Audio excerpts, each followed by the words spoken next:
আমরা এই যে স্বরাষ্ট্র উপদেষ্টা, আসলে তাকে স্বরাষ্ট্র উপদেষ্টার মতো নাম বলতে লজ্জা লাগে। এরকম একজন অর্থবহ অপদার্থ স্বরাষ্ট্র উপদেষ্টাকে আগামীকাল 2:30টার আগে আমার ভাইয়ের জানাজার পূর্বেই তাকে পদত্যাগ করতে হবে। একই সাথে আমরা জানি যারা দেখে যে পুলিশ প্রশাসন কাজ করে সেটা দায়িত্বে রয়েছেন প্রধান উপদেষ্টার স্বরাষ্ট্র মন্ত্রণালয় সংক্রান্ত বিশেষ সহকারী খুদাবস চৌধুরীকে পদত্যাগ করতে হবে। আমরা যদি আমার ভাইয়ের জানাজার পূর্বে যদি এরকম তাদেরকে পদত্যাগ করতে না দেখি, তাহলে আগামীকালকে জানা যায় প্রধান উপদেষ্টা ইউনূসকে আমরা অংশ করতে দিব না।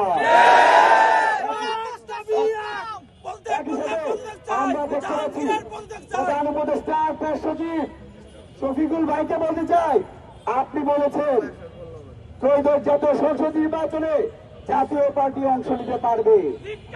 আমরা বলতে চাই কত টাকার বিনিময়ে আপনি জাতীয় পার্টিকে পুনর্বাসন করছেন? এই দেশের ছাত্র জনতা বেঁচে থাকতে জাতীয় পার্টিকে নির্বাচনে অংশ করতে দিবে না।